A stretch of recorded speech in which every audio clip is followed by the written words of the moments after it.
So let's say you found the skeleton. How would you tell it's a dinosaur? You personally, how would you decide? Well, interesting question. I don't know. I'd have to do some research on that.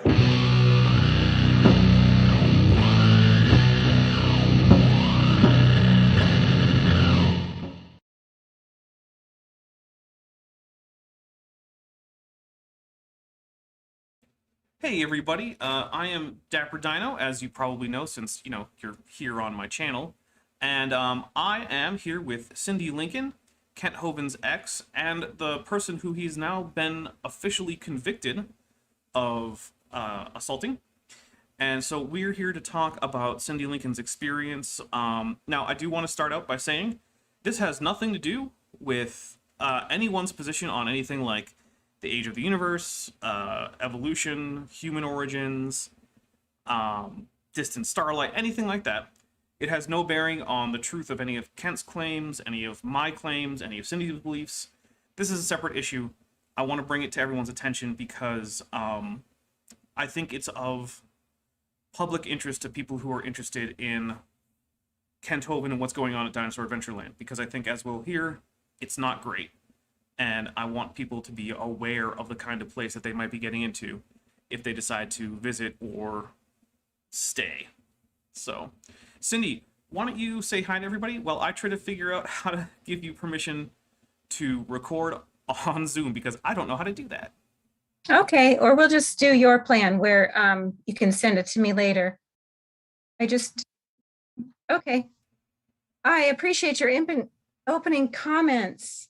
I was going to say something similar also. We all have a wide range of beliefs and we wouldn't agree with each other on a lot of things, but I think it's a beautiful thing when people can come together against a common problem. And I'm just overjoyed that you and your audience are concerned to hear my side, because if you watch Kent Hovind's YouTube every night, all the comments are so alarming. He's got so many viewers and I'm like up against Goliath, and he's got everybody bamboozled and deceived, and he's lying through his teeth. And even his newest wife is now coming supposedly against me and saying Kent's lies, basically just repeating his lies. And so I just so appreciate the chance to be able to set the record straight. And like you said, hopefully prevent people from going there and getting hurt like so many of us. Yeah, that seems to I be made a kind of list. theme. Oh, you did? Yes. Peter Riley asked me if I had other people that I knew about that had been financially bamboozled or left Dinosaur Adventureland feeling betrayed and stuff. And so I started making a list. And initially, and if Peter's listening, I told you 4 or 5. Well, when I started writing them down, I stopped at about 18. Wow. I did not know it was that many. Oh my gosh. Well, I've been there for 5 years. And so it was taking time to remember. And they all didn't leave with financial betrayals, but they either left, I'd say half of them left with financial betrayals, some of them absolutely destitute, and others of them just left feeling extremely disenfranchised from the church. And if that's Christianity, I want nothing to do with it. That man is whatever adjectives they chose. I would agree. I gotta say, I'm someone who actually watched Kent Hovind when I was little, growing up. And I stopped agreeing with him sometime in high school, I think. But anyway, when he kind of finally came back onto the public scene after his initial prison term was over, I still kind of thought him as sort of like an amiable guy with whom I had disagreements.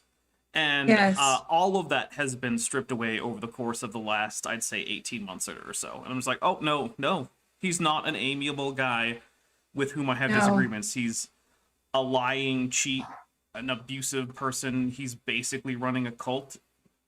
Yes, sir. So, let's talk about Yes, sir. how you ended up at Dinosaur Adventureland. And so you said that you were there for 5 years, and I think it's been about a year since you left, right? I left right around Valentine's Day of this year, so under a year. Okay. So, how did you decide to move to Dinosaur Adventureland? Well, in 1989, I went down to San Diego for a week-long Summer Institute for Creation Research. 1989. Okay, that's when ICR was still in San Diego. Ken Ham still worked for them. I got to hear Dwayne Gish and Henry Morris. And that week changed my life and really solidified my faith in the Bible. And I came back home and tried to share it with people in my church and out of my church, and nobody wanted to hear it. For a long time, I felt like the Dead Sea, a lot of input and nowhere to output. Did you get salty? Yeah, probably. And I had also wanted to be a missionary for those years, and married poorly, again, with men from Bible study. All three of my husbands I met in Bible study. I'm now going to meet my next husband in a bar room. That's a joke. I don't drink, but except for a little wine. Hey, we're not here to judge you for drinking, but we are very much pro safe and responsible drinking if you choose to. Yes, in fact, I disagree with Ken Hovind on that. He says drinking is wrong, and actually the scripture says have a little wine for your stomach. Yeah. Or to make merry the hearts of men. But we can just pretend that it means grape juice, even though at the time that was written, no one drank grape juice. You don't serve grape juice at a wedding? Sorry. Hello. Well, Ken Hovind might. Wedding of Cana, right? Yeah, I do think it would be a less interesting miracle to turn water into some grape juice. It's like, gee, thanks. Yeah. After they had all well drunk. Yeah. Yeah. Hey, I believe the scripture teaches quite clearly that the Lord made wine for us medicinally and for our happiness and relaxation. It's drunkenness that is condemned in scripture. Yeah. And that's like I said, we're very pro responsible drinking. So like, have a good time, but if you're don't push it. Don't, endanger yourself or anyone else. But so okay. Well, how I got to DAO. Yes. Yes. So in 2016, when I came, my husband was on a restraining order. My son had already gone to heaven. My daughter was in college in a different state. And I went, oh my gosh, I'm free. I can do this missionary thing now. And I started looking into going on the mission field.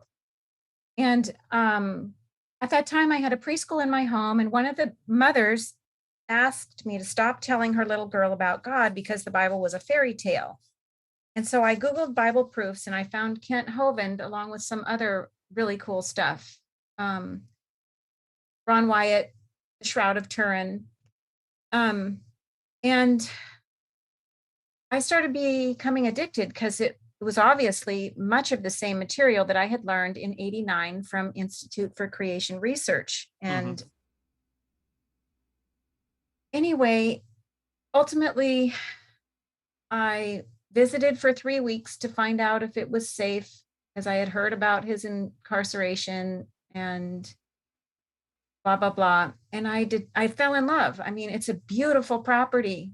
And since I was grieving my son, I knew that I couldn't just go to China or Africa and be the only one who spoke English. I needed a fellowship where I could speak English with people.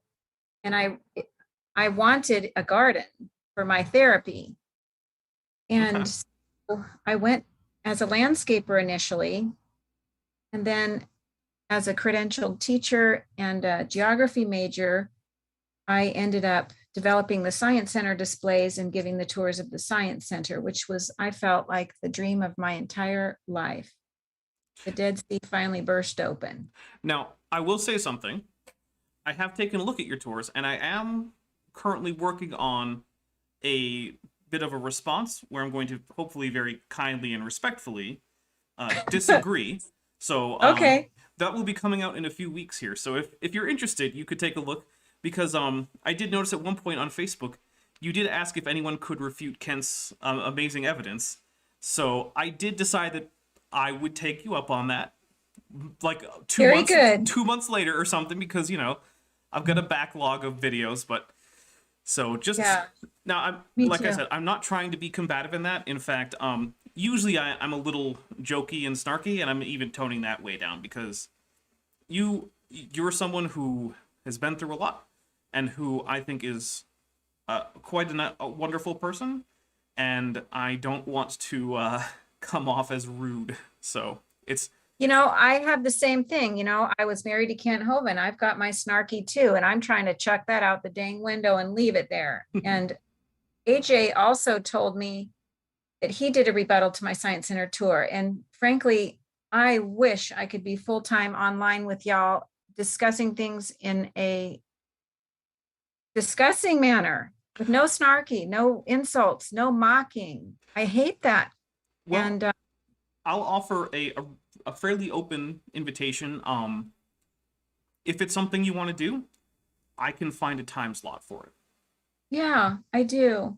Okay. Well, let's discuss Consumed that. with the court stuff, and so Yeah. I haven't done much of the science stuff, but I'm Well, having Let's table that for time now, for that. and we'll discuss Yeah. it, you know, later, and we can find a time for us to come together, and we'll pick some topic. Yes.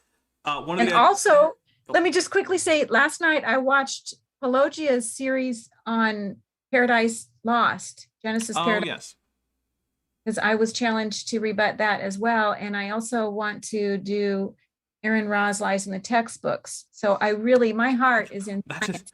Wait that- to check this stupid legal stuff and that's get a back. lot of content. Can you believe it? That was 5 years down the road, maybe, huh? my goodness. Yeah, it might take you that long just to watch all of it. Okay, so get a little bit back on track. So you're at Dinosaur Adventureland, and you're a landscaper there. Are you living there full time at this point? Yes. Okay.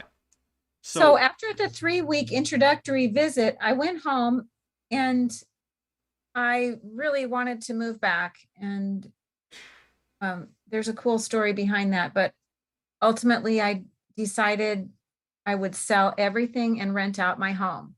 My home was paid for. Mhm. I got a month in order to rent that place out. And that would support me so I could go live at Dinosaur Adventureland and still get a paycheck from California. Right. Therefore, I could be full-time as a missionary without having to solicit funds and go church to church begging for money. Okay. No thanks. Yeah, I can see why that might not be appealing. Okay, so at this point, so now you've done your 3 weeks, you're renting out your California place. How does it go from you're working there as a landscaper to you're going to become Kent's new Mrs. Hovind? But let's see. Mary got married to him in 2016, right around the time I arrived. And she and I worked landscaping together for a while. And when she left, I left. I actually left for a while. Okay. And Was it for similar reasons? Were you like in solidarity with her, or was it a separate? yes, I believed that that there was danger. She believed that the feds were going to come and the IRS was going to come, and that her freedom was in jeopardy, and that Kent was doing things with Ernie under the table that were not legal. She owns a 501c3 herself, so she knows all about that stuff. Right. I didn't know anything about it, but I knew that she had done a lot of research, and even if it wasn't clear to me or necessarily compelling for me, I was scared. I don't blame you. I I left. I wouldn't be at all surprised if many of the financials going on there are not on the up and up. Nope. I can't prove anything, so I'm not going to make any specific accusations, but like, this is someone who has a known legal history of not following the law when it comes to his finances. So would it be a surprise if he still isn't? I don't think so. And while admitting to all of the things that he was accused of, he seems to just say that they weren't crimes. So even though they That blows me obviously were. away. Yeah. Have you heard him on screen saying that he was advised to keep all his transactions under $10,000 to avoid the reporting requirement? Which is exactly what the that? structuring is. Which, And then he says, I'm innocent, I didn't break any laws. yep, it is kind of mind-boggling that he would describe what it would be to break a law, say that he did it, and then say he didn't break any laws. It's like, I mean, yeah, sure, I stabbed the guy and he died, but I didn't murder anyone. Like, I mean, That's exactly what he does. yeah, it's kind of, Narcissism. he's also still insisting that he was never arrested in your case, even though there is an arrest record. You know what else he did just this week? He went on his YouTube channel and said, I never went to the emergency room. She did not go to the hospital. Well, AJ showed the bill from the hospital. I've seen that bill through AJ. Yeah, you definitely went to the hospital, unless you're just a master forger of medical bills, which seems unlikely. I mean, It's actually I would be quite comical. surprised. It's so incredible. Yeah, it's the thing that bothers me though is that there are people who will believe him solely on the basis that their theology and his seem to line up, and he's Well, a on the preacher. basis that he's been all over the world preaching the gospel. See, that's what elevates. Christians wish that we had the guts to do that, because a lot of Christians have that missionary guilt trip. Like, if you're not sold out going to Africa, then you're not a good Christian. And so they elevate someone like Kent, who did do that, who did speak 900 times a year. I mean, if he's not lying at this point, anything that comes out of his mouth is suspect in my book. But That number has always seemed excessive, but it has to be a lot of speeches a year, because I mean, okay, I've been doing a roughly weekly show taking a look at Kent Hovind's like back catalog from before he went to prison, because frankly I think he's more interesting before he went to prison. yes, And I agree. we're at like 70 episodes or something, and each one of those is usually around 2 hours, and one of them is like 5. And we've just covered so many things so many talks that he's given, and it's all about the we're mostly covering the scientific aspects, which I disagree with Kent Hovind on that. So, but yeah, so just to have that huge of a back catalog, he must have at least before been speaking at least several times a week. So I wouldn't be surprised if 200 or 300 was a reasonable estimate. I think 9 might be a little excessive, but like, even so, even if it's 200, that's a lot of time speaking. Well, he got so good at his little script that he could do 3 radio shows a day, 5 radio shows. I don't know how many radio shows per day without even prep. He just goes off the cuff. Well, he was doing 3 radio shows a day. That's probably where it comes from. And then he traveled every weekend. Poor Joe. Oh, okay. Well, he has what I like to call his script. Yeah. And so he likes to say the same things a lot, which is one of the reasons why when I spoke to him, I got him off of his script, because I thought that might be more interesting, and it was. But that's not really what we're here to talk about. So you've left with Mary, not necessarily like together, but like you left around the same time for about the same reasons, based on her concerns. So what got you to go back to Dinosaur Adventureland? I missed my family. It's a community environment, and I was working about a half an hour away, and Kent Hovind was having a grand opening, and I had heard that Freddie and Manon were going to have a baby, and I felt like I wanted to help her have her baby. And so I went back to clean the Science Center for helping at the grand opening. And I talked to Freddie at that time, and he said, "Look, Cindy, the feds came, the IRS came. It's no big deal. Mary was mistaken. You're safe." And I missed my home so bad. I went on Freddie's recommendation that it was safe, and I moved back. And then I, uh, there, yeah. And I was always fairly close to Kent. I guess, I'm a teacher. I've got a master's degree. I am not like everybody who comes to that camp. And so I think we could relate a lot. And we were just always close. And he would share things about Mary, and Mary would share things about him. And I would try and help him understand her and her understand him. And I ultimately said, "Mary, honey, I think this guy is legit. I think you need to come home." And she said, "No." I said, "I cannot come home." She already had purchased another house in another state. And he was looking for a wife, and I wasn't interested at all until one day I saw him getting into the car to go to preach in New York. And I started crying, and I realized, uh-oh, you're in love with this guy. And I guess I was just enamored by the illusion, because obviously I wouldn't have loved a narcissist, but I thought that he was my dream come true, somebody who was sold out for the Lord, kind and gentle. And since Mary discussed basically just the financial stuff, she was only there 9 months. I don't think she saw any abuse, although she did say she saw some lying. Yeah.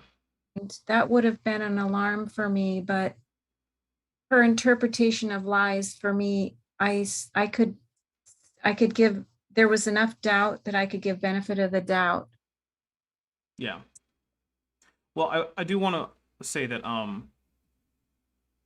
it is kind of one of the things that narcissists do, which is to charm people very effectively. And a lot of people end up in relationships with narcissists and only realize that that's the case well into it. So if... What was the word you just said? Term? I said long, I'm not sure exactly what I said, but I said a lot of people end up in relationships with narcissists because they're very charming. And they are very good at manipulating people. And so don't worry if that's what happened to you, because that happens to a lot of people, because that's what they do. They are good at manipulating people into giving them what they want. And if that's love and affection, then that's what they'll manipulate you into doing. Yeah. So, okay, so... Just incredible that they would be able to hide behind the cloak of a preacher. That would be the last place you would expect a wolf, but actually it's in the scriptures. It's a warning in the scriptures, wolves in sheep's clothing. Well, there's a famous motif that I like in some Christian art from about, like 800 or 900 years ago. That's where it really starts. And it's a depiction of the judgment day. And so you have a line of righteous people going up towards heaven, and you have a line of the unrighteous going down to hell. And a large portion of the people on their way down to hell are various clergy. Yeah. Because even back at that point, there was this recognition in the Christian church that, power attracts corruption, and the clergy have power, and a lot of them aren't actually great people. Yeah. So now that's not to say that I've known many, many pastors and priests who were in fact great people. Yes, me too. So I don't want to disparage the entire profession, because I've known a lot of really great people who were Christian clergy who were just the nicest people, would give you the shirt off their back, were always willing to help out with whatever was needed of them, stuff like that. So, but yeah. So, okay. Mary Toko is gone, you're back. You've realized that now you think you might be in love with Kent. So how does that actually go about? You start a relationship with him? We don't have to go into super details, but I mean, He was he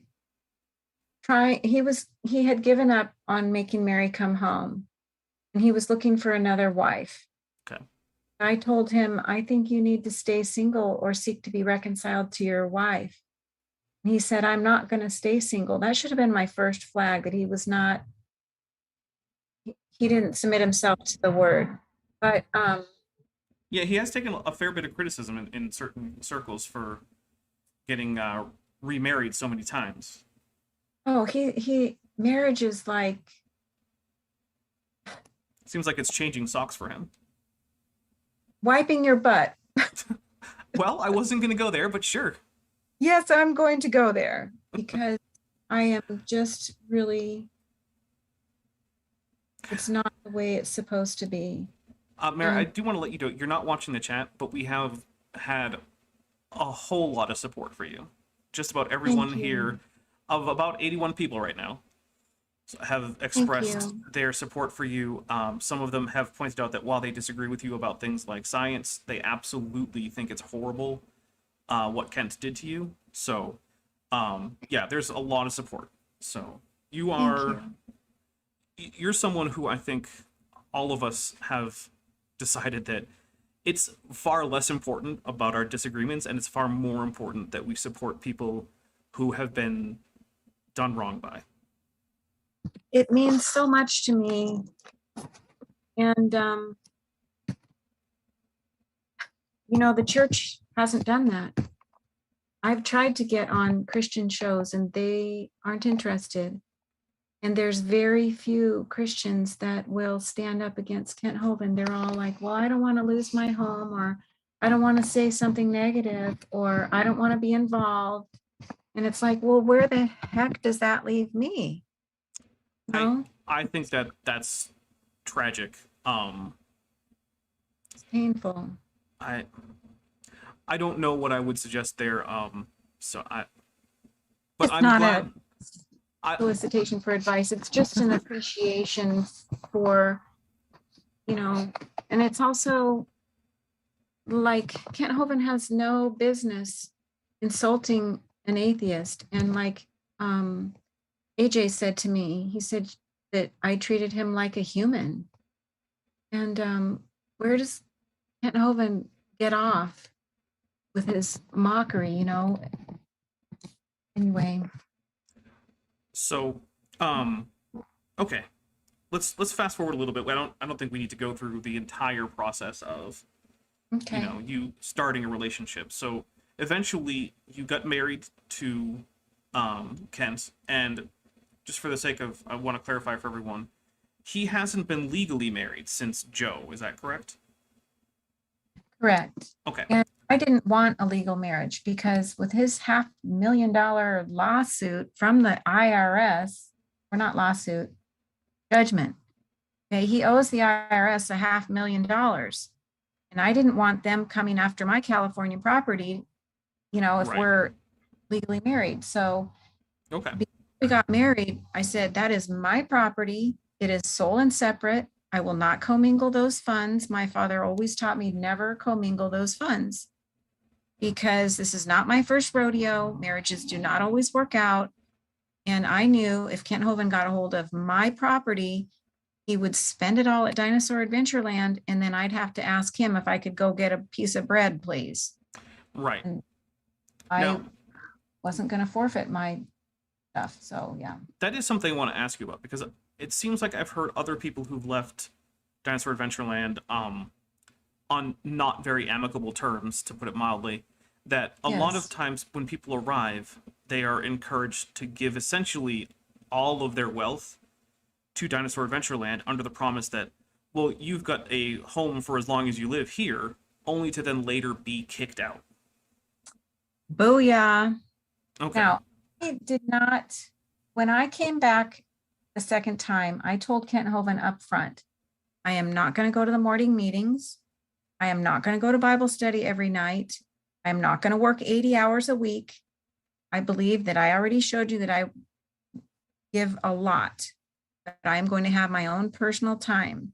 And it was painful to be at those morning meetings because of how he roughshod over people. Now that should have been another flag. Why would I want to marry somebody who is rude and mean to people?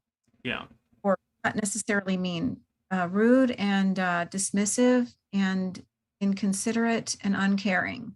Okay. And so I didn't personally witness Kent Hovind telling people to give them his money. I mean, their money. Mm-hmm. For myself, I have written documentation that Kent Hovind told me, as a wife, I'm supposed to give him all his properties. I don't even remember that yes. from the Bible. Is that from the Book of Kent, chapter 2? Yes. Okay, because I don't even remember that. The Book of Opinions are like, beep, beep, everybody's got one. Yeah. It's ludicrous. In fact, it talks about the woman buying a piece of land and being a Proverbs 31 productive member of the family.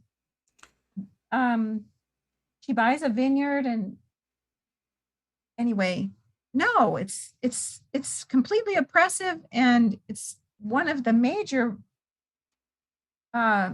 biblical annihilations that Kent Hovind does. Okay. He annihilates the role of women as Jesus put us. I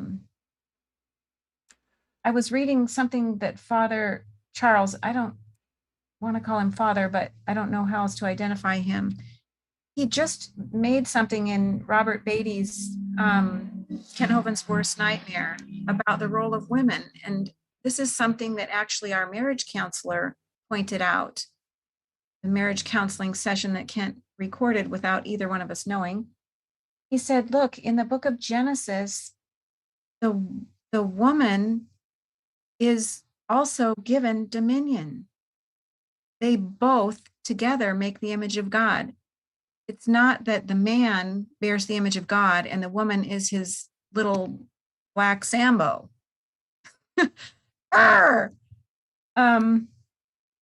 Both of us in the book of Genesis were given dominion over the planet. Be a co-heir. Yeah. So, and you both bear the full image of God. There's not a one of in you fact, is the made man in the alone cannot bear the image. It says that they are the image. So it takes the man and the woman to represent the Lord's complexity and beauty. Okay. The Lord has strength as well as softness.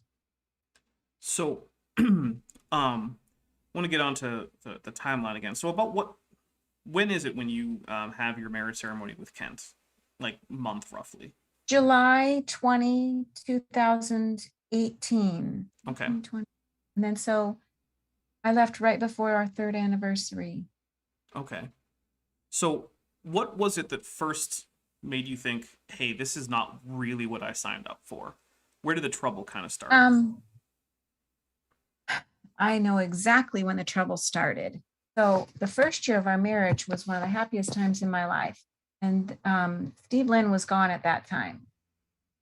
And he came back, and everybody was really scared that the problems he had caused the first time would happen again. But Kent Hovind assured me that he had changed and he was good now and blah, blah, blah. So anyway, didn't take very long, and Steve Lynn began bringing new converts that had come to Dinosaur Adventureland to get off of drugs, to be clean, and to serve God. And Steve Lynn would basically prey upon them and bring them to his home, my rental property, and give them drugs and alcohol. Now, I've had a commenter say, well, you know, marijuana is not that bad. And I agree. But to pull somebody off the bandwagon who expressly came there to be clean and get away from that lifestyle, number one. And number two, Kent Hovind is so strict at that time. He has changed because of Steve. But at that time, you couldn't even drink in public if you worked at Dinosaur Adventureland, because it would be a mar on the ministry, much less smoke pot. Right. So that was a big scandal. And at first, Steve was denying that he did it and blah, blah, blah. But Kenny and Timmy were the ones involved. And I'm going to interview Timmy soon. They came to me and they confessed that, sorry, I skipped something. So Kent Hovind got wind of the accusation that Steve Lynn, his tech guy, was bringing new converts to his place. And I was obviously very concerned because as a teacher and a mother, these were like my boys. Mm-hmm. Okay. I wanted them to follow the Lord, just so Steve was swiping them away. Anyway, so Kent Hovind called a drug test and about 5 or 7 people were tested. And Steve was not, even though he was the one accused of bringing them to his home. In fact, Kent Hovind made Steve the administrator of that test. Okay. Big red flag. Yeah, that's concerning. And in fact, I was in the room and I said, honey, Steve should be taking this test. And he said no. So anyway, Steve frauded that test. He told Kenny and Timmy to put the swabs in their pocket so that the test would appear clean when it wasn't. Next day, Kenny and Timmy both came to me and confessed that it was not true. They were not clean. And I was looking at the little plastic boxes on my counter and I said, Kenny, I just want to ask you a question, honey. How come you and Timmy's boxes have no stick in them and everybody else's box has the swab still in it? And he looked at the ground and he said, I didn't want to tell you this. Steve told us to put the swab in our pocket. And I just went, that man just lied to my husband, just frauded a drug test. And I obviously went right to my husband. And at first he was really alarmed. And he said, I think the same thing. I think he was covering for Kenny and Timmy. And then he goes and talks to Steve and comes back and says, I'm lying. Kenny and Timmy are lying. And that Steve did nothing. He did not invite them to his house, that he was, they forced, they said, let's see, how did he put it? They made him let him use his house as a party place because they didn't have any place else to party.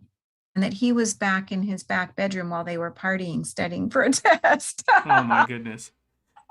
Can I ask, it seems like Kent has a crazy level of, I don't know, like trust for Steve, or like Steve is like the second most important person there. What is going on there? Why is he so quick to believe Steve, who it seems everyone knows, including the police, is frequently drunk and on drugs and doing things that otherwise Kent would disapprove of? What is it about Steve? Yeah, and why does he change the rules? So now suddenly it's okay if you're off campus and you don't live on campus. Now it's okay if you do drugs. He actually said, well, Steve's just a vendor. The garbage truck, we don't test him for drugs. The truck driver for the allowed justification for this guy. And so that's exactly what we all started wondering. And then when he turns on me, okay, I'm not perfect. I have my problems, but lying isn't one of them. And so I said, so there's 2 storylines here. Sorry. No, it's fine. To answer your first question, then I'll answer the second question. So I said, honey, nobody on this campus that has worked with me for the last 3 years would agree with you that I'm lying. Everybody knows Steve's a chronic liar. And so he said, okay, let's call a meeting. So he calls this meeting And all 7 people at the meeting say, Cindy's not lying. We know for a fact Steve is lying. And instead of my husband saying, oh, honey, I'm sorry, I should have believed you. No, he calls Ernie. And Ernie says, I am Korah, leading the rebellion against Moses. And that everybody who witnesses for me is joining Korah's rebellion against Moses, which is like Doc, right? I'm sorry, I don't call him Doc anymore. Kent That's fine. Hovind, God's anointed. That seems like a pretty extreme comparison. I gotta be honest. It's cult. Yeah, And that's... favorite phrase that Ernie says is he's God's anointed. Well, bull crap. I'm sorry. Anyway. I'm sorry, hold on. You said Ernie's called Kent Hovind God's anointed? Yeah. And wow, dark of the ministry. This bit is news to me. That is, yeah, like you said, that's some very, very cult-like behavior right there. Yes, it is. And that he's the equivalent of Moses. Yeah. Directly from God. And if you disobey Moses, it's the same as disobeying God. And so even though I had 7 witnesses for me, I get attacked as being an instigator of rebellion against Kent Hovind. And I leave that meeting crying at the top of my lungs, running across campus, crying. And the next day, Ernie writes to me and he says, your little screaming tirade shows that you are bipolar and mentally unstable, and you're acting like a 3-year-old who doesn't get her way. And that was the beginning of the smear campaign. Now, you have that letter on your channel, right? That letter, I think you read it out on your channel. Sure do. Okay. There's things on my channel right now I'd have to search through. I think it's in Thug Life. So, now, I have to admit, I forgot to put your channel in the description, but I'm going to be fixing that as we speak. So once that is fixed, I want everyone to go and check out Cindi Lincoln's channel because she has a lot of the stuff that she's talking about, like this letter. She has other people speaking out about what they saw on Dinosaur Adventureland. So please do check out her channel. I don't know why I forgot to put your channel on there. I'm sorry about that. It's not something I normally do, but... I mean, it's forgetting isn't something I normally do. Of those 7 witnesses, most of them are still available.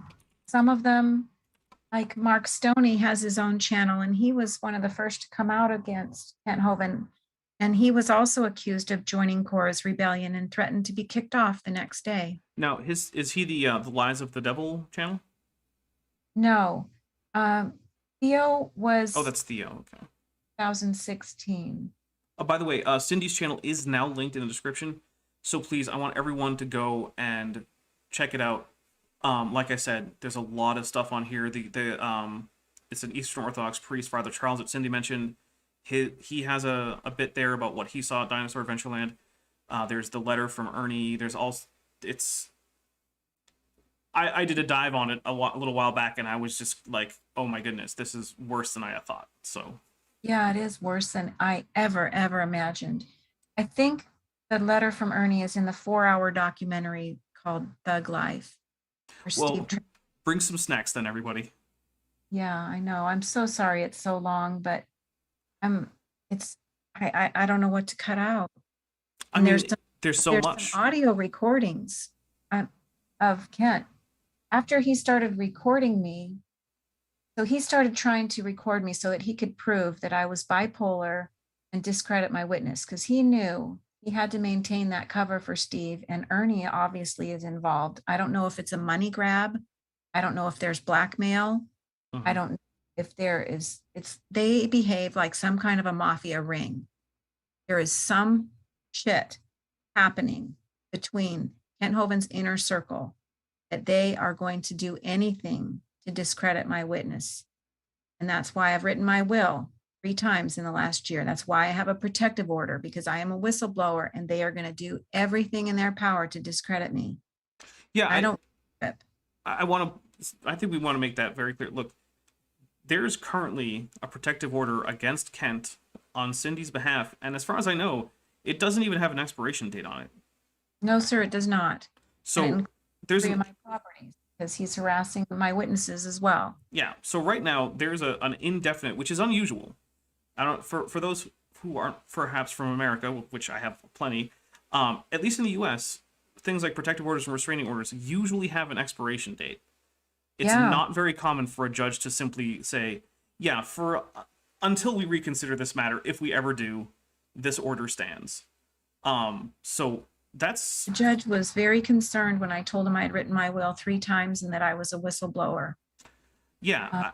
This is just a judge taking this extremely seriously. This is not a, oh, we think Cindy might be exaggerating. No, the legal system is very serious about this, which I think actually we want to get into. So Kent Hovind at this point, like you said, has taken to recording you. Yes. And one of the instances in which he records you is, I believe, according to both him and you, the instance over which the charges arose. The body slam, yes. Right. So could you describe what happened there? Yes. In whatever terms you like. Yes. So, like I said, the very first time he recorded me was in a marriage counseling session where I thought I was trying to come to an understanding and reconcile my marriage. Come to find out, if he's recording it behind my back and behind the counselor's back, that he has another agenda. His agenda is to build a case against me. And so I knew that was happening, but he kept denying it. And so it confused me. And so one morning I was making breakfast, and Kent came out and said, I'd be happy to listen, or I'd be happy to discuss all the texts with you, but I'm going to record the conversation for my protection. And if you haven't heard the audio, I think I do a pretty good imitation. It's a sickening, obviously fake Yeah. voice. I will say, I do think your Kent impression is pretty good, but there's a guy named Dr. Josh Bowen, who I think is the world's premier Kent Hovind impersonator. I like AJ's too. Hovind? Oh, AJ is also pretty good. I have to keep it going for a little while before mine gets good. I did one Kent Hovind impression on someone else's channel when we were reading something he had written. And oh no, we were reading out the legal documents regarding his lawsuit. So we decided to do it as Kent Hovind impersonators, and it took me like an hour to actually even get into the swing of it. Well, anyway, I was deeply, deeply offended that he was going to try the recording. And so I mean, I was already pushed because this is October 25th, 2020. And it was October 4th or so when Kent and Ernie said, what contract? We don't have a contract with you. Oh, that contract? That's not legally binding. That would have required a 50% board approval. Oh, we don't owe you anything. Those were just donations. That was a 20-year contract in lieu of another property rental to replace the income I got from my California home. And so I'm like, what? And I showed him his signature. And he basically just banned it off. And I said, you're not going to honor your signature? You're not only are you not going to honor your word, you're not going to honor your signature? What kind of a man are you? And so, and there was stuff going on with Steve too. He was refusing to pay rent, and Kent was defending him rather than me. He was making up lies. Anyway, there was a nightmare going on. So I was already pushed to my limit. He walked into the kitchen and said, I'm going to record this for my protection. I knew that he was trying to get me recorded being angry so that he could go to his YouTube audience, go to his donors, go to the people that he wanted to keep around and convince them that I was insane. It's called gaslighting. was bipolar, and that, you know, poor Kent Hovind got another bad wife. Oh, brother, she goes in cycles. Sometimes she's really nice, and then she just goes in cycles and she loses her mind. I could just, ah. So anyway, yes, I was angry as soon as he said, I'm going to record this conversation. And I feel like, just like we had this conversation before we started this recording, I asked permission from you if I could record this interview. Yeah. And it just struck me like, I would never consider recording it if you said, no, I'm sorry, I'm not comfortable with that. That's just common human decency. And so I said to my husband, I don't consent. I don't want to talk to you if you're going to be recording the conversation. I feel like you're trying to build a case against me, and you're not trying to have heart-to-heart husband-wife reconciliation going on here. He, by the way, plays a version that only includes my rage. It doesn't include any of what I just said. Even that version doesn't exactly make him come out looking very yeah, well. you can hear the bump. Anyway, on my channel is the full audio, so you can hear how it escalated. So ultimately, I said, turn off the goddamn phone. Because it was like 10 times I said, please leave. If you're going to record, leave. And twice I left because I was trying really hard not to give him ammo. Mm-hmm. He knew he was looking for ammo. And so I was trying to stay calm and get away. But anyway, he refused to turn off the recording, and I just got madder and madder at his ugly little fake voice. Like the Kent Hovind that I loved that would talk to me was gone. So anyway, I said, when he wouldn't turn off the phone, I tried to grab the phone. And at that point, I don't understand how he did it, but somehow he elevated me and then slammed me to the tile floor. So I landed flat on my back. Right. I have a memory of his palm being on my chest and pushing straight down to the tile floor he was trying to hurt me. He was trying to knock the freaking wind out of me. And I started screaming bloody murder because I had never been physically abused before. Right. And the betrayal, oh my gosh. I mean, it's like, I still was not, this was my third marriage. I didn't want another divorce. Plus, this is my home. This is what I thought was my dream. It took a lot to get me out. And so anyway, when I finally calmed down enough to realize I can't breathe right. I can only take shallow breaths. I can't breathe deeply. I can't lift. I can't turn. I think I need to go to the emergency room and make sure nothing's broken. So I did that same exact night. And I actually came home and slept with my husband. I didn't even sleep in the spare room that night. So sick. So many abused women are like that, though. It's like there's two people and you don't want to divorce the one person. And so you allow this other yucky person who lives in the same body. So real quick, I think there's something that I want to read. We have a couple of super chats, and they're both very much in support of you, so I want to make sure that you hear them. The first one is for $10 from Carrie Bronson, who says, where can we find the documentary? That is on the channel that I linked. That's Cindy's channel. I believe it's called Thug Life. Is that correct? Yes, and actually my channel is kind of confusing because there's too many videos on it, but you have to go to the playlist that's called Kent Hovind Exposed. And when you first go to the channel, only 3 playlists are listed. You have to click the little down arrow, to see the rest of the playlists. I don't know how to make that playlist come to the top of my channel. I But might you be have able to help you with scroll that around later if and you look like. for, yeah. Called Okay. Kent Exposed. And then there's like 60 videos in there So we and also. counting. Oh, nice.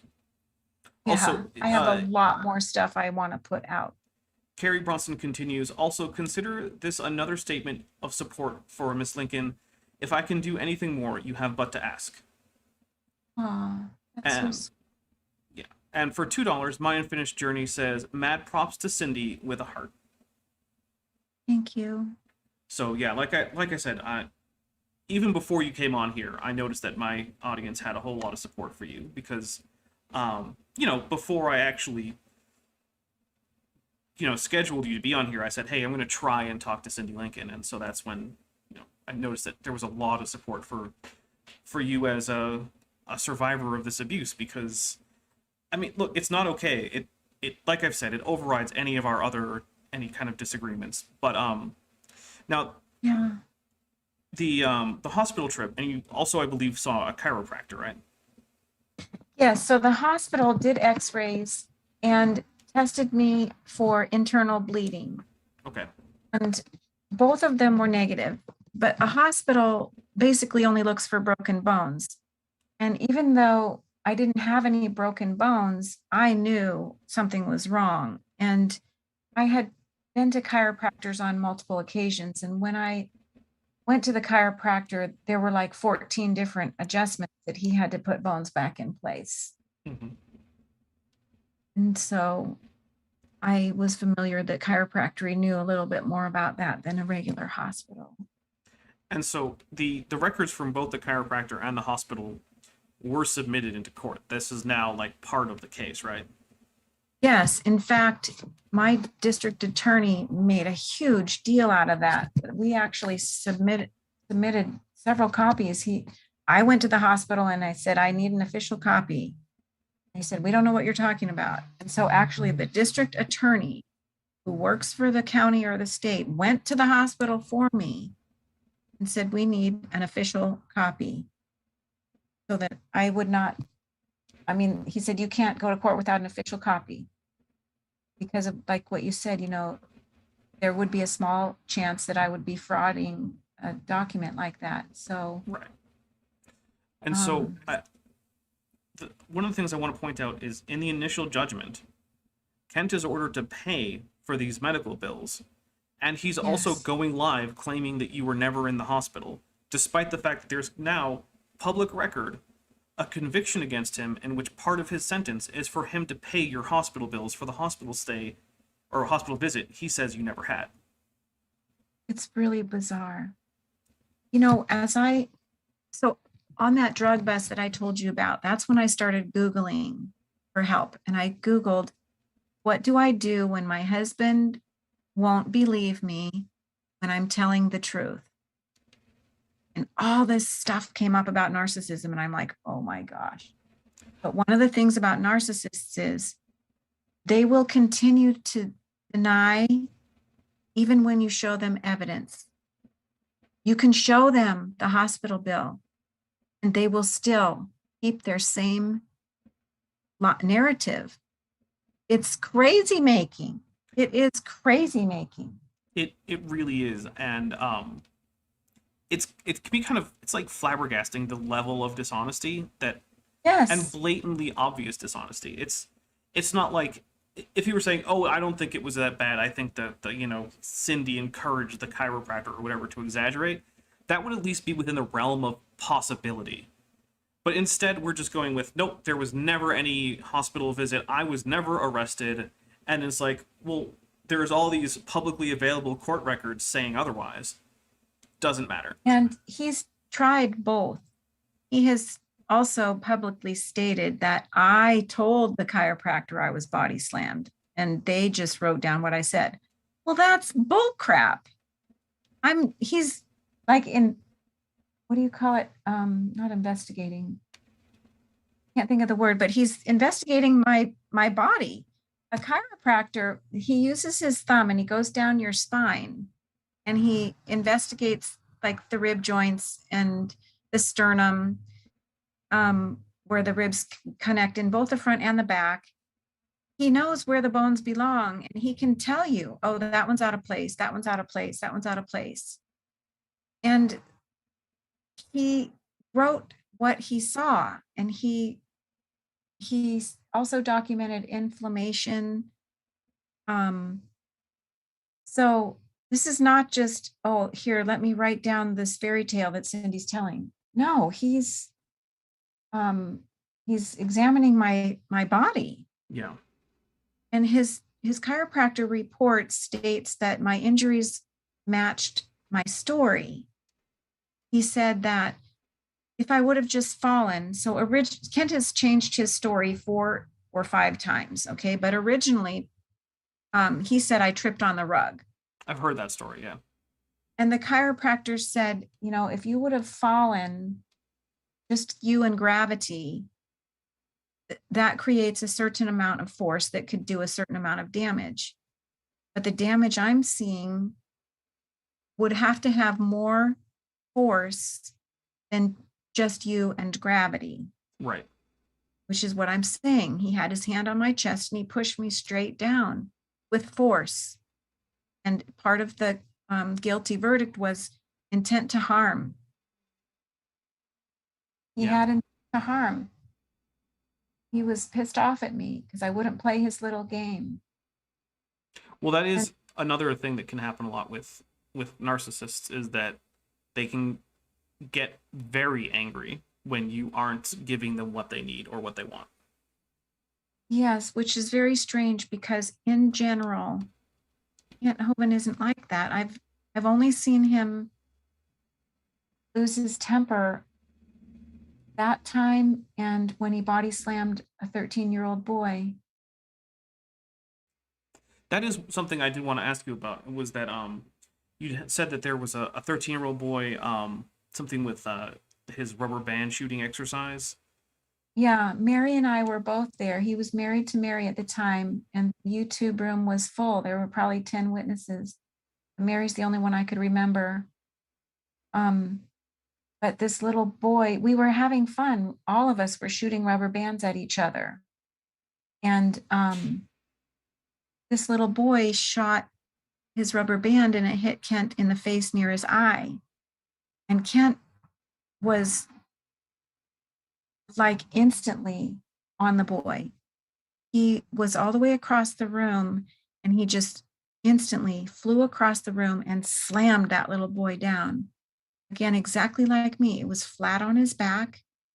Little boy couldn't breathe. He was winded and he left the room crying. Now, when, oh, sorry, go ahead. It's like a jujitsu thing, and in fact, on one of the Zoom meetings, Zoom conference, Kent, and in fact, in the courtroom also, a district attorney asked him, have you ever studied jujitsu or any kind of martial art? And it's some kind of a move like that. It has the intention of knocking the wind out of somebody to teach them a lesson. Now, when Kent tells this story, because he's been recently trying to defend himself on this, he says that he gave this boy numerous warnings. Was that not your recollection? That's bullshit. Fair enough. That's kind of what I figured. Kent doesn't seem like the kind of person that would have actually done that. Now, I don't know if you've seen him doing this, but I'm getting from AJ that apparently Mark Stoney said that when Kent had a boy stand next to him on YouTube to talk about this, and he was only pretending that was the kid who this had happened to. It was actually a different guy. Do you know if that's the case or anything? It must be, because that family is one of the families that is refusing to come forward. They don't want to be involved. And, actually, it's really painful to be slandered. And so I can understand. I have the same feeling. I'd like to just go away and not be involved too, but I don't want to let Kent Hovind get away with this. I feel like Joe Hovind's silence really hurt Mary and I. Yeah. And Mary wouldn't have had this happen if Joe would have spoken out. I believe Joe and his family know that he's a narcissist and a dangerous man. Well, I think that's why none of his children nor his ex-wife want anything to do with him. Apparently, I mean, he's Pathological liar. yeah, he's frequently saying things like, oh, it's been so many years since I've seen my grandkids, and my thought is always, well, yeah, because you abused the entire family for decades. Yes, Why would you expect any of them to want to talk to you again? I don't know the details, but I do know that he's doing the same thing to them that he did to us, which is he makes up his own story that makes him look like the innocent victim, and he lies about victimization that he did to them. Yeah. So what is the current status of the case? Because I know that there was, I'll summarize what I know, and we'll see what else we have.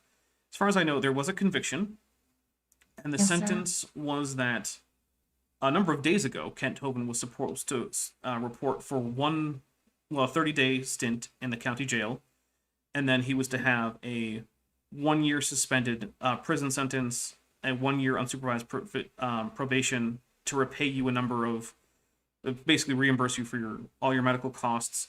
There was also a fine to the court, as well as paying for some court costs. And as far as I know, he motioned for a retrial. That was dismissed. And apparently he's currently appealing, but he also has not reported for his sentence. Brett. So what is the current status with that? I believe when you make an appeal, it suspends sentence until the appeal is heard. Mm-hmm. And I just saw Robert Beatty post something. I didn't get it myself, but there's something happening, I believe, November 20th, where apparently the appeal will be heard. I'm sorry, what month was that? About that. November 20. Okay, November 20th. Possibly when the appeal is supposed to be heard and decided upon. I thought we were going to be going before a jury, and that the next jury in Alabama, the jury only meets twice a year. So I thought we were going to have to wait 6 months. So I'm overjoyed that it's not going to be that. I hope it'll get over with on November 20th. Okay. I don't understand it all. Is the DA keeping you, or anyone else in the court, are they keeping you informed about the status of the case? Robert Beatty gets it faster, and I always have to get it from him and then call my DA. I don't understand. Okay. Well, I wish they would be a little bit better about keeping you informed, but I don't have direct first-hand knowledge of this, but I have a lot of secondhand people who I know who've been, victims and had to go through with, dealing with DAs and whatnot, and it's pretty frustrating. I know it's important that we make sure that we don't convict innocent people, and that therefore there's a lot of protections in place for the accused, and the courts can be very slow, but it can be very frustrating as a victim trying to get justice, and the courts are going so slow, and they're so slow to get back to you with information, and yeah, it's not easy. Very, very stressful. And it's also stressful because they don't let you talk, and they don't let you share certain evidence, and they throw a lot of stuff out because it isn't provable. And so you can have something that's true, but if you can't prove it, it never happened. Yeah. But very grateful that I got the conviction. I just want it to be over. Well, hopefully it will be After over I next get month. the conviction, then I need to sue for breach of contract. Mhm. I have another lawsuit going for the $9,000 worth of damage that Kent allowed Steve to do to my rental property. Hmm. That's when I ultimately left. When I call it the 3 strikes. It's also in the thug life. When I finally evicted Steve, Kent promised me for months that he was going to get Steve out for me. And when I realized he was just leading me along and never was going to, I finally filed eviction. Right. Actually, I didn't evict. I did a 30-day notice, which does not go on your record the way an eviction does. But anyway, the day before Steve left, I came to the property to do a video show for a prospective tenant. And I knew Steve was hostile, so I did not go on the property. I stayed in the road, in the highway. Good. I showed the guy, you know, here's the vacant lot, here's the field, here's the well house, here's the brand new roof, blah, blah, blah. And Steve came barreling out and accused me of spying on him or some stupid thing. And he had a gun in his pocket. And he was threatening me with that gun and cussing me out. And I'm like, holy cow, I've never had a gun on me either. And the guy that I was video chatting with said, Cindi, sorry, I don't want to move there. I don't want to be 100 miles from that man. You need to leave the state. They're after you. You are not safe. And I went home. I said, honey, Steve pulled a gun on me. I mean, it was concealed in his pocket. So you're not supposed to say he pulled the gun on you. I don't know how else to state it. But he came out of the house with his right hand in his right pocket. And I knew there was a gun in there. And he was acting threatening and he was 6 inches from my face, cussing me out. And when I told Kent said I was lying, that it never happened. Actually, recently, oh my gosh, you guys are going to love this one. He actually stated in the last 2 weeks that it was morning wood. Yeah, I heard that one, and I'm so sorry, but no, it wasn't. I couldn't believe that what he went with was, no, that wasn't a gun, it was just a penis. And I was like, no, no, please don't do that. I think Tim Hovind has a penis fetish. Well, he has talked about whale penises a fair few times. Yes. So although, to be fair, that has been something that a number of people have been trying to get him to do as kind of a joke. So how much of that is actually Kent Hovind on his own and how much of it is manipulation from other people who like to hear him talk about whale penises? I don't know. So when my husband wouldn't defend me, that was strike one. And then the next day, Steve moved out and did about $9,000 worth of damage. And my husband refused to come and see the damages. And again, he said, I'm lying. Steve just didn't clean the house. And those were his appliances, so he has the right to take them. And so that was strike two. And then not only does he not defend me, but he appointed Steve to the board. And I have an audio recording, even though he lies and says, Steve was never on the board. I have an audio recording of him talking to Steve, talking to Ernie, talking to Bill Sardi, the other board member, and talking to Brady Byram, the pedophile, the other prospective board member, about putting Steve on the board and how, won't that get Cindi excited? He was intentionally tormenting me. And so that was the 3 strikes. When he promoted Steve to the board, that's when I realized, Cindi, you are in enemy territory. There is no reconciliation with this man. This is not a marriage. And I knew that he was going to continue to try and provoke me until I either hit him so he could have me thrown in jail or kept recording me. Because I mean, no matter how hard I tried to keep my cool, I couldn't. I knew I had to just get the heck away because I was going to lose it. So that's the 3 strikes why I left. It all started with Steve and it all ended with Steve. There's criminal behavior and they are all covering for one another. It's like they have a blood pinky bond or some kind of a promise. Really, I mean, it's possible if there is something like that. I mean, probably not with the literal blood or pinkies, but it seems like there's a fair chance that everyone is involved in something criminal and they all could rat each other out. And so they're just like, hey, if we all look out for each other, it'll all be fine. Yep. And I remember, Kent Hovind claims he has 600 recordings of me yelling and screaming, but I have plenty where I am saying, honey, I think you are the $1 million man. You bring in $1 million a year. I think Steve and Ernie are doing a money grab on you. They're trying to get rid of me. They're bad mouthing me because I would be the natural heir. And before this all started, before Steve came back, I was in the will to take over Dinosaur Adventureland when Kent incapacitated or sent to jail or whatever. And Steve and Ernie didn't like that because I wasn't going to tolerate illegal behavior.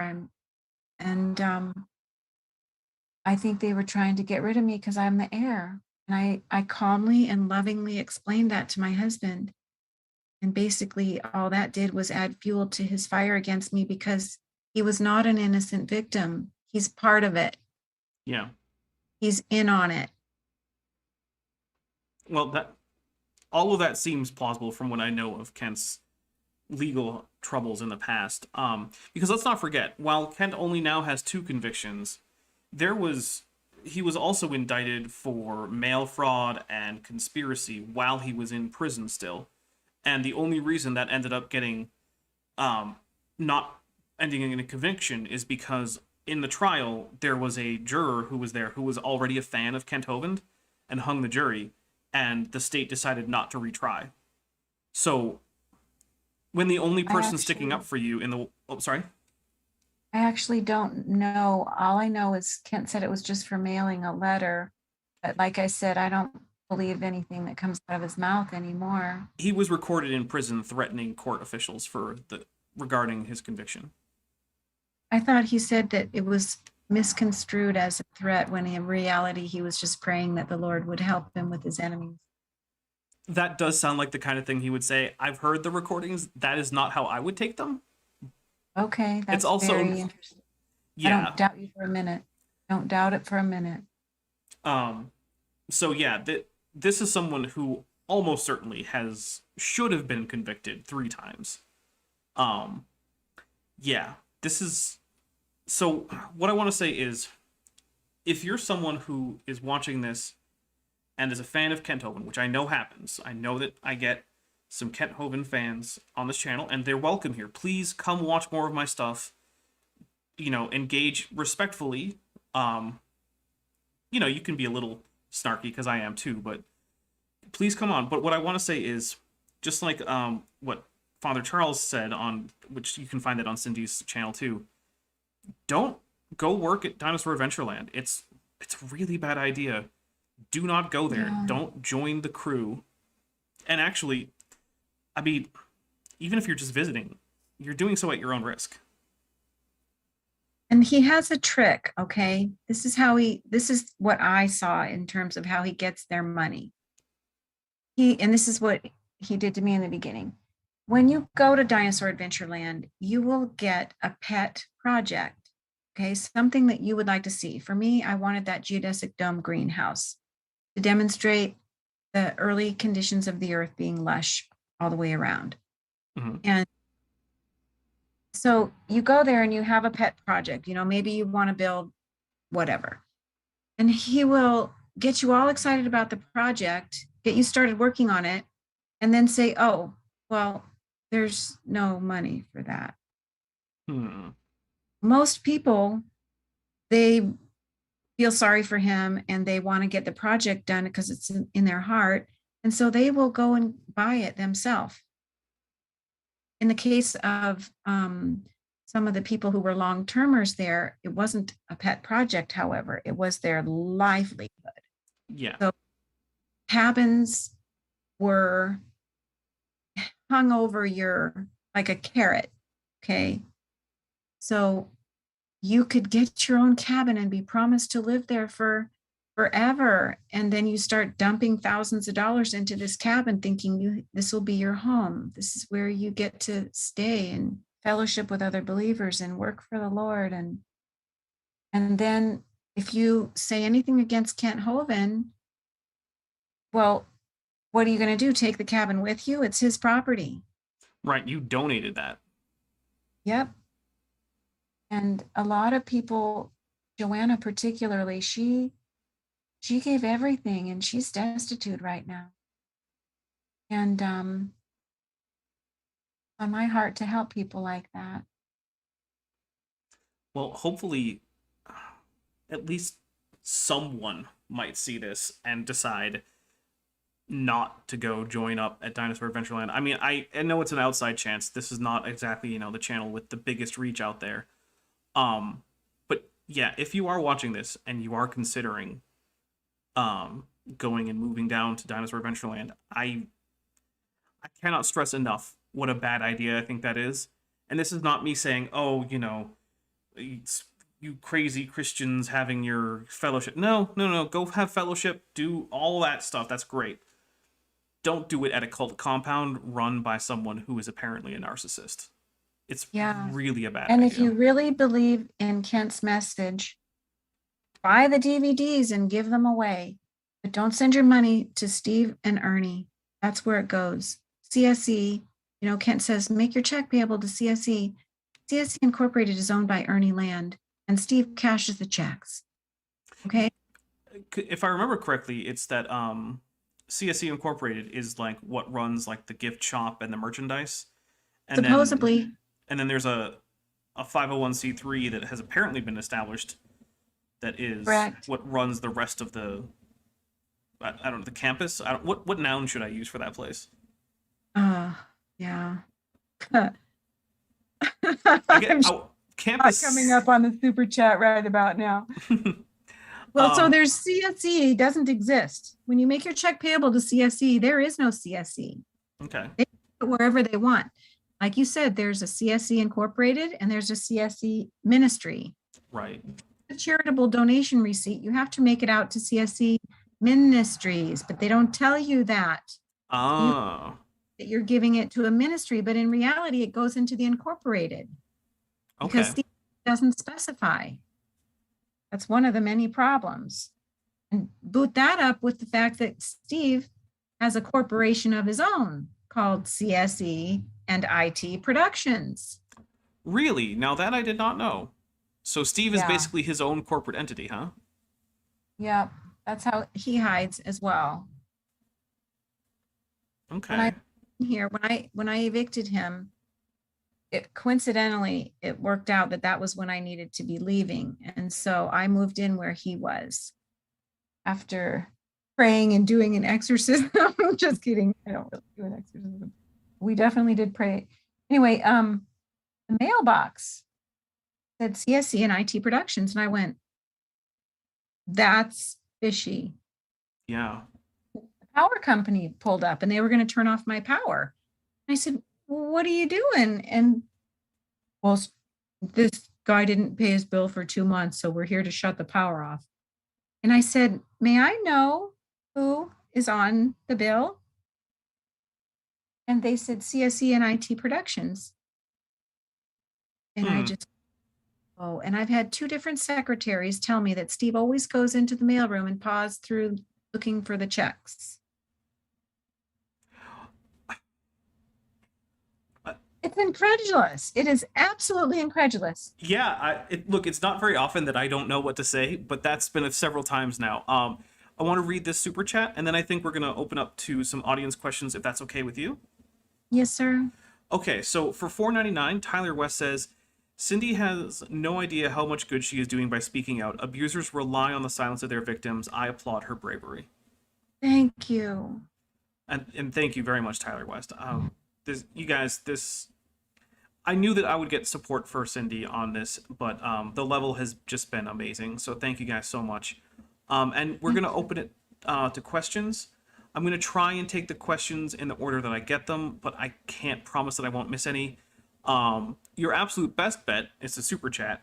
After that, it's to tag me at DapperDino in the chat. So that way my eye is drawn to the chat. So I know there were a few questions earlier that I don't think I asked. So we're going to take questions for, the next 15 to 30 minutes or so, and then we're going to wrap it up. So, yeah, please, if you have questions, do send them.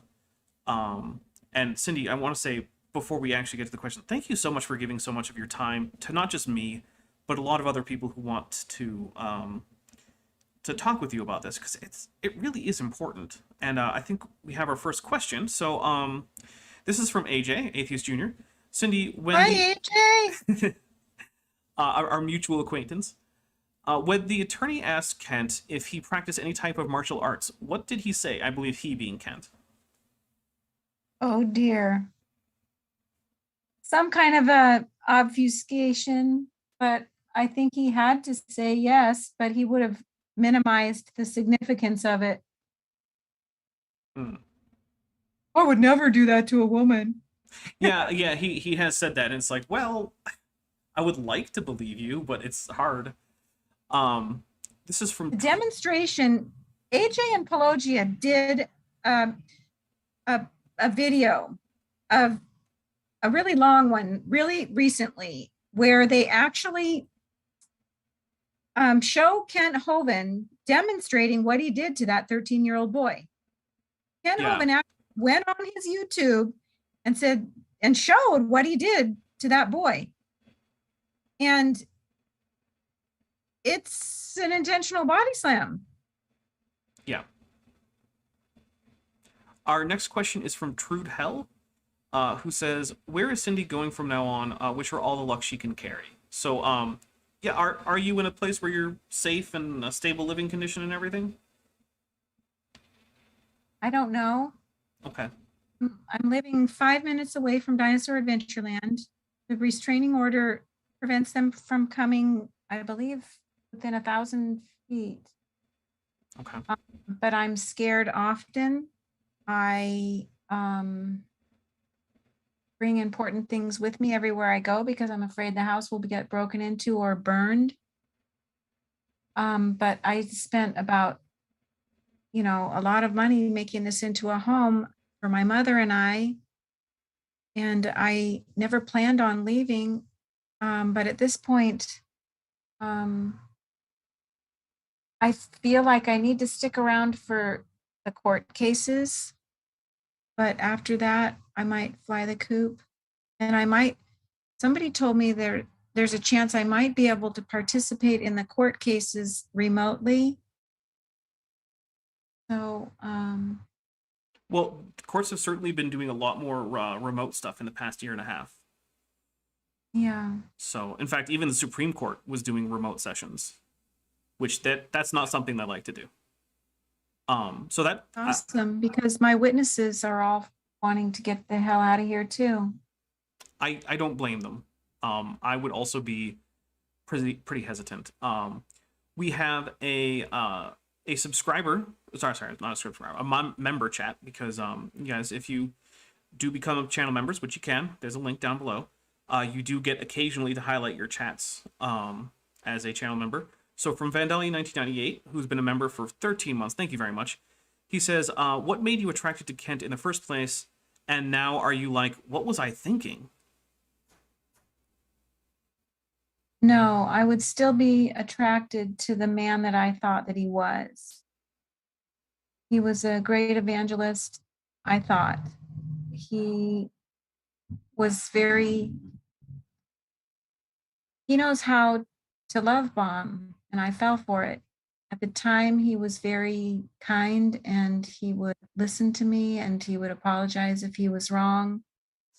He melted my heart. I did not know about the other person that was the real Kent Hovind. Yeah. Sorry. Being in love with a hologram. That is a good way to put it. The Venerable Bead says, what exactly happened with the kid that drowned? I've heard you say that you disagree with Kent's side of that narrative. So what did happen from your point of view? Well, Mark Stoney was a witness. He was playing pool with the father. And the little boy, according to Mark and I have spoken about this, the little boy had never swam before. He didn't know how to swim, and he wasn't wearing trunks. He was wearing jeans, which are very heavy and cumbersome when they're wet. Mm. And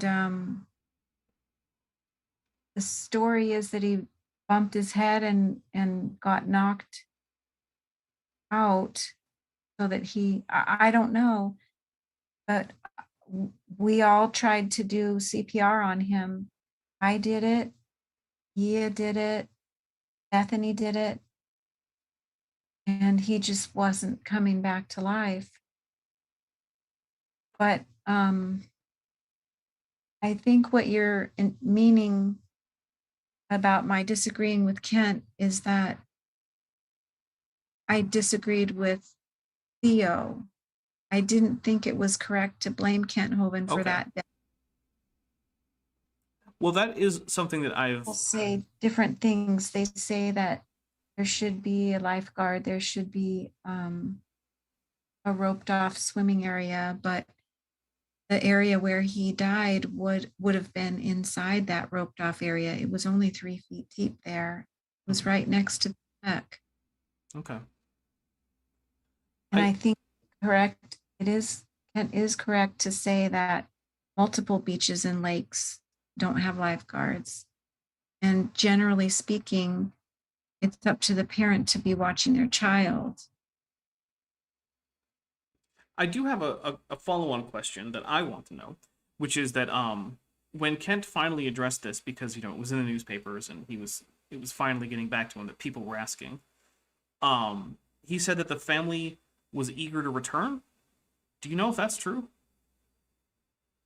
I do not. Okay. Can't imagine it, because when you lose a child, you want to go as far from that memory as possible. That's what I would have thought. I can't, even if I didn't hold it against Kent, which, I mean, I wasn't there. I'm not one of the parents. I don't know what I would have done. I can't imagine ever wanting to return there, no matter who was at fault or if anyone was at fault. But if you watched Kent's channel, you'll notice that he does a lot of self-promotion, and that's probably what that was about. Okay. He just always wants to have people say how great it is to come there.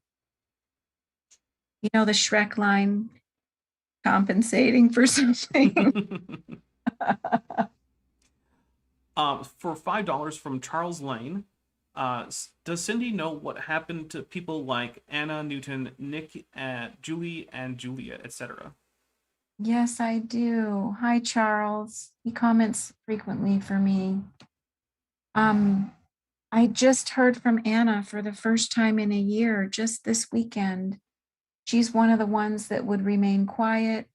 She never wanted to say anything bad about Kent Hovind. She wanted to be submissive, all that. And she recently said, Cindy, I'm listening to your video where Kent and Ernie and Steve are berating you in their text messages. And she said, it's awful. It's like they are Ahab and Jezebel trying to steal the vineyard from that innocent guy. She shared that Steve was also why she left. Her father came to Kent Hovind and said, I don't want, Anna was only like 18 when she came there. She left at 20. She was young. And her father came to Kent Hovind and said, I don't want my daughter working near Steve Lynn. He's a dangerous man. I don't trust him. I get a bad vibe off him, and he's doing drugs. And I don't want my daughter, who's been raised in a Christian home, to be around this druggie. And I never knew that. And just like Kent Hovind chose Steve over me, he chose Steve over Anna. Anna was one of his best workers. At this point, maybe Kent should just marry Steve. I agree. From AJ again, we have Cindy. Why does Kent go through so many four-wheelers? He's been asking for a new one just yesterday. Has he been going through a lot of four-wheelers? I haven't heard about this. Well, he lets volunteers use them. And if you go onto the sand dunes at night to watch the stars, you'll see a lot of cookies, where they fishtail around and stuff in the sand dunes. Mm-hmm. And volunteers don't always know how to treat them properly or drive them or take care of the transmission or, you know. And the word on Pan Am that got totaled is that Kent Hovind has been telling people to drive crazy and give them a good ride. So to quote. I mean, if he's getting them for free, I guess that makes sense. For me, as the donor to that Can-Am, that felt really crappy. Yeah, I can imagine.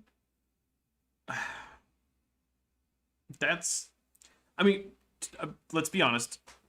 You know, riding vehicles hard is one of the least of the things that we've heard about today in terms of what Kent Hovind's been up to. But I think it's just another aspect of, I don't think Kent cares about other people. I think it's Bingo. just That's him. exactly it, Timmy.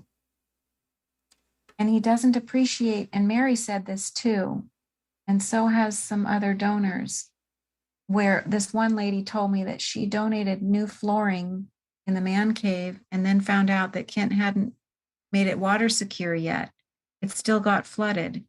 And so her donation would have been destroyed had I not spoken up and said, wait a minute, you can't put the flooring down because it still floods in there. And she was stunned that Kent was going to do that with her. She's a single mom giving $1,000 for new flooring. That's a big sacrifice for her. Yeah. Because they look at it as God. And Kent doesn't care. And that's another narcissistic trait, that they have no empathy. Like you'll notice in the Body Slam audio, I'm screaming my brains out, and he's, Cindi, there's no need to get violent. He could give a shit that he just hurt me. Yeah. Yeah, no empathy, and humans are basically just objects to be used and then discarded when they are no longer convenient, or when they know the truth. You really got to get rid of them fast. Charles asked about Yulia. Yulia was the secretary. I remember her. A lot of stuff, and she's one of these that will not speak. But she was kicked off campus and given 1 hour to leave. Because Kent Hovind doesn't want people who know things to talk. 1 hour? Isn't that like a significant... Illegal. Not only Yes. illegal, but isn't that even just a significant fraction of the time it takes to get from where people live to the exit?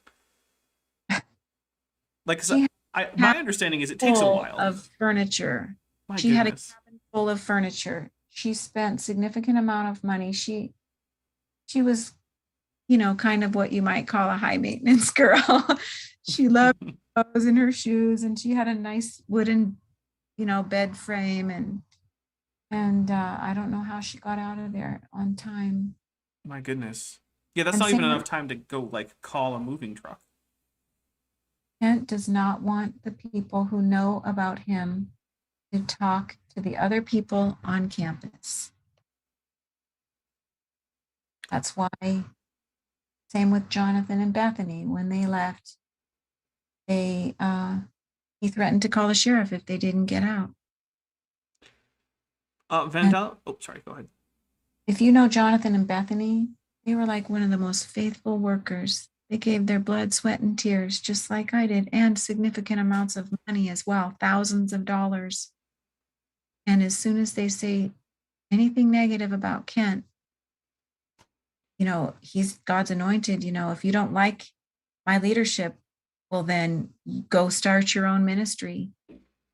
There's no, oh my gosh, you're right, brother. I shouldn't be doing that. That's a bad testimony for Christ. You're right. Thank you for pointing that out. No, you become arch enemy number one. Vandalia 1998 asks, is Cindi friends with the other 3 exes now? Maybe they can get together and start a survived Kent club. Yes. So I consider myself a friend with Joe because Joe doesn't want to speak. Yeah. And she did speak to me, but she doesn't want me sharing what she said. So I don't really, I would love to call and talk to her more, but she doesn't feel safe. She thinks I'll spread things on the internet. I've tried to be very respectful about what she shared with me. But Mary and I are friends and talk freely. Mary testified because she was in the room when Kent body slammed that 13-year-old boy. She came all the way down from South Carolina. That was really good of her. Yes. Um, She's angry. And I would be too. she was screwed bad. It took her 2 years to get over Kent Hovind. Wow. And she said, Cindi, you must have loved him more than me. You put up with way more than I would have put up with. So, there is something I want to follow on about, which is to say that there are support groups for people who have been the victims of narcissists.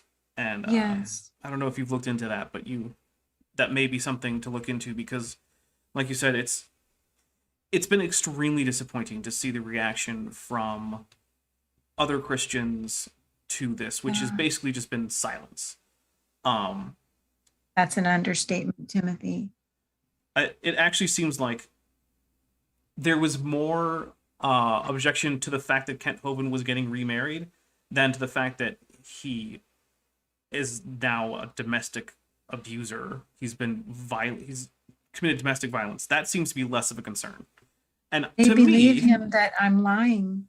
They believe him that I'm lying. And Sandra believes him that I'm lying. She just posted some stuff with Robert Beatty that just is devastating. I mean, she just met him September 12th. She has no business saying anything. And any judge on the planet would not make a judgment without interviewing both parties. And she's basically just believing everything Kent says and becoming his little flying monkey. And yes, the support groups are what has kept me alive. I have been going to sleep every night for a year listening to that stuff just so that I have some grasp and anchor in the truth to dispel all the confusion and the gaslighting that he's been doing. Ithaca 7080 says Eric seems like a decent person compared to Kent. Cindi, is his son Eric a good person? I don't even know if you know Eric. I have met Eric only twice. I don't really know how to answer that question. Okay. I'm not sure what I think of Eric. I think that he doesn't have the obvious problems that his father has. I mean, he's never been to prison. I don't know of anyone even accusing him of domestic violence or emotional abuse. And I'm pretty sure he employs his brother Kent Andrew, and which is I think a stand-up move. So I don't know. I'm kind of like, I give Eric the benefit of the doubt on whether he's like a good guy or not. I disagree with him, obviously, about a lot of stuff. That's why you can find videos of me disagreeing with him. But yeah, I don't know. So Atheist Junior says, Cindi, do you think Sandra has been duped the way you fell for a hologram, Kent? Or do you think she has different motives? An interesting question. I believe there's an element of evil there because of the fact that she isn't doing due diligence. She's just believing everything he says, and she's attacking an innocent woman. I hope it's just that she's been duped, but I don't know. I know.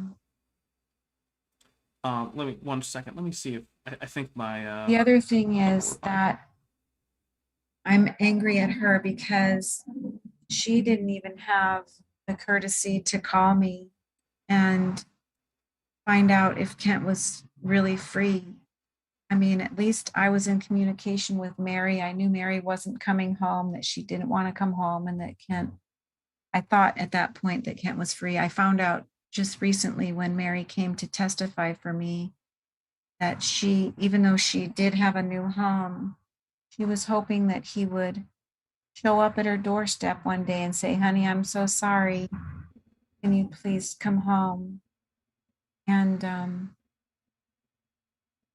that's where I was at when Sandra took away Kent's ability to repent and make the dream come back. But again, it was just a hologram. It wasn't something that he could really ever repent for, because I believe it was only a fake. I don't think there's anything wrong with having been lied to and believe the lie. I mean, that happens to all of us, right? We all have people in our lives who weren't honest with us. So yeah, believing someone who you love and is close to you is, I don't think it's ever anything you should feel guilty about, even if it turns out that that person didn't deserve that trust. yeah. My Unfinished Journey says, is it possible to send super chat proceeds to Cindi? That depends on if Cindi wants it and if she would be willing to, like, basically share payment info, because I would have to send it to her directly. But Cindi, would you like it if people could super chat to you and then I could send something along, or is that something that you're not interested in? Or is there a way that people can send support to you directly or anything like that? Originally, there was a kind person who said they would set up a GoFundMe for me. And I turned them down because I don't want to be any way like Kent Hovind. I don't want to be a grifter. I don't want to take other people's money. But recently somebody said I need to set one up for attorney fees so that I can get all rolling on this funds issue rather than waiting for someone to do it on a contingent. I don't want to take your super chat, Timmy, but I am looking to take up that person on the GoFundMe for attorney fees. Okay. Maybe, I mean, actually, I just qualified for a loan yesterday to pay off the credit card, because since Kent stole half my income and Steve did $9,000 worth of damage to my home, I went from having money to spare where I was helping people all the time to being $20,000 in debt. And so instead of paying 20% on a credit card, I just yesterday got approved for a lower interest loan. Well, I don't really know how to respond to that. I'll say this. If you get that GoFundMe working, please let me know, and I will make sure that I send that out there. So Thank you, honey. I've never done one. I don't know how to do it. I haven't actually done one myself, so I can't. Probably pretty self-explanatory, and I do have somebody that has stepped up to help me with tech stuff, and so I've asked him to set it up for me. I will let you know if I get that going, and thank you so much. I appreciate it very much. Yeah. And Well, I will say this to my audience. I think, as you guys know, ever since the last time I said, hey, go support a GoFundMe, I've passed on a number of GoFundMe, just because, well, last time it turns out the person who said they had cancer just didn't. Yeah. But this is a GoFundMe that I will go support, and here's why, right? It's all already public. There's already the court documents. There's not a question as to whether or not you've been physically and financially hurt by Kent Hovind. So I do not expect to find out that, no, all of this was just made up, because no, it's already in court. So that is why because all of this is already public, I will, if you send me the information for that GoFundMe, I will make sure that I send people your way. So. Thank you, Timmy. Hey, I had another thought about that, actually, as I've been contemplating changing my mind about that, is if people just give like $1 or $5, then I'm not hurting anybody. Because if there's enough people, then just small donations like that will all add up. And I won't be hurting anybody. Yeah, I mean, that is one of the nice things about crowdfunding is that if enough people just give a tiny little bit, it really does add up. So, Charles Lane, and I think this is going to be our final question because we are coming up on 2 hours, and I promise not to keep you for too much longer than that. Charles Lane says, for $5, Cindi, if you're going to require attorney fees in the future, then I, for one, will gladly donate to your defense. Can you read that again, honey? I can't hear. Yeah, absolutely. Charles Lane says, Cindi, if you are going to require attorney fees in the future, then I, for one, will gladly donate to your defense. Oh, that's precious, Charles. Thank you. Well, yeah, because I've been trying and been turned down by so many attorneys who don't take contingent cases, or who they see that I could get a settlement, but that Kent Hovind will cloak his money in a different way, and they will never get paid. And so there's a chance that if I could offer attorney fees, maybe we could actually, I mean, I know you guys might not be so much into the Bible, but I read this verse. Let me read it to you. It's beautiful. Go ahead. It's, when thy judgments are in the earth, the inhabitants of the world righteousness. Isaiah 26:9. And it just kind of encouraged me, because there is that train of thought that, oh, well, you're just supposed to forgive. Just forgive the debt. Just walk away from your $130,000 and let him keep it. But there's something inside of me that says that's ugly and perverted and doesn't glorify the Lord at all. And then I read that verse and it said, when his judgments are in the earth, it helps people be righteous. So if Kent Hovind gets busted for his freaking shenanigans, then maybe he won't do them anymore. That's what the justice system is supposed to be for. Absolutely. And look, you deserve justice, not just from the criminal case, but also, I mean, there's a lot more money that I think Kent owes you. I am pessimistic that it'll all come back, just because, I mean, it's the legal system isn't perfect, and so, but I hope that you at least get something back from all that in a civil case. But I'm gonna start wrapping it up. I want to say to everyone who came, thank you so much for supporting Cindi. It means the world to me, and I'm sure it does to her too, that so many people, I think we peaked around 110 people. It really does mean a lot. Like you said, the church just is turning the other cheek, and it's very hurtful. So thank you very much, guys. Yeah.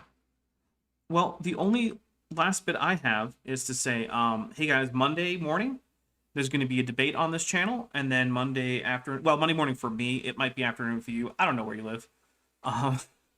So Monday at, I think, 11 a.m. Pacific, and that is 2 p.m. Eastern. If you're in one of those middle time zones, do the math. And if you're in Europe, I can't help you.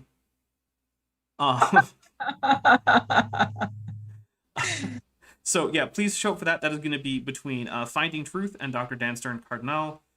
Finding Truth is an engineer and Islamic apologist. Dr. Stern Cardinal, I can't talk, of course, is a evolutionary biologist and virologist from Rutgers University. And they're going to be discussing whether or not evolution can, by natural selection, can result in novel features. Then Tuesday, something's going to happen. I'm not sure exactly. It probably will be one of my Kent with Bent streams, although I might ask Science Side Up to come and do a stream instead.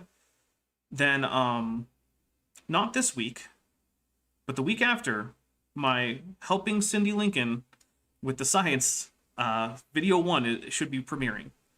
So, so it's Cindi right now. I'm on at least 5 parts that I have planned. It might go to 6. I don't know. And it's all based on your, I think, day 6 tour. Ooh. So it looks like I'm going to take that one video and expand it to be like I don't know, 120% longer than it already was. Yes. So I would love to be able to talk about that with you. And I'm open, unlike Kent, I'm open to being wrong if I'm wrong about some things.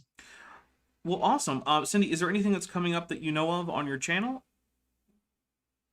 Well, I really want to put out the video about the funds, but I'm afraid to do so because it's supposed to go into court. But Okay. yeah, I have tons of stuff that I need to get going on. It's just overwhelming. Well, when or if that comes out, I'm sure that will be pretty interesting because my goodness, some of these audio recordings, I have tons more. yeah, That's on the, in fact, like I said, I just got someone who's going to help me with that, with time codes and listening and the hours that takes. So I've got some damning evidence on him. I also have some evidence of my approaching him in a loving way so that, see, if I come after him with his damning recordings, he's going to come after me and just play the parts where I'm yelling and make it seem like I'm this evil woman. yeah. So I want to play the parts where I'm approaching him in love as well. I don't know. Part of me just wants to just leave the battle and go somewhere else, but I don't know. Pray for me, guys. All right. Well, those of you who pray, which I know is not none of you, so I know for a fact I have various stripes of theists in my audience. So you guys pray for Cindi. The rest of you who don't pray, I'm sure that you will be watching and following along and offering what support you can in whatever way you can. Please do check out Cindi's channel. It is linked in the description, and it has a lot of firsthand evidence of what we've been talking about. And there's likely more to come. So with that, I'm going to say thank you very much, everybody. I hope I see you all on Monday. And Cindi, we'll be in touch. One last thing, Tim. I do try and respond to my comments, and if you would like to ask me anything, feel free. And if I miss the comment section, I should probably, I don't know if I want to dox right now, but I have actually placed my phone number in a couple of comments. Okay. Well, I'm not going to give out your phone number here because that makes me a little like, I don't want to give out other people's phone numbers, but if you ask for Cindi's and she gives it to you, then hey, great. Well, and you can always put them in touch with me too. Yeah, I can also direct people to Cindi if you guys want me to. So thank you, Timmy. Oh, thank you, Cindi. I really appreciate it. All right, guys, we're going to hit the end credits and we're going to be out of here. So, like I said, hopefully I see you all on Monday. I just want to take a second to thank my channel members and patrons, especially those pledging $20 and above. Bob Knob, Bent Hovind, Ian Chen, Chris Love, Sphincter of Doom, The Venerable Bead, and Res Instance. My channel members and patrons help make this channel possible, and without their support, this channel really wouldn't exist. If you would like to help support the channel as a member or patron, there are links in the description to both join the channel as well as join the Patreon. Patrons and members get mentioned in these credit scenes, as well as getting early access to my scripted videos, and if you pledge $10 or above, you can also get access to various 3D assets that I create for Blender, both for use in the channel, as well as just general giveaways to my supporters to help in any Blender projects they might have. If a monthly or annual pledge isn't for you, then there is also a merch store linked to the description. And if none of that's right for you, please just like and subscribe because every like and subscription really helps the video out. Thank you.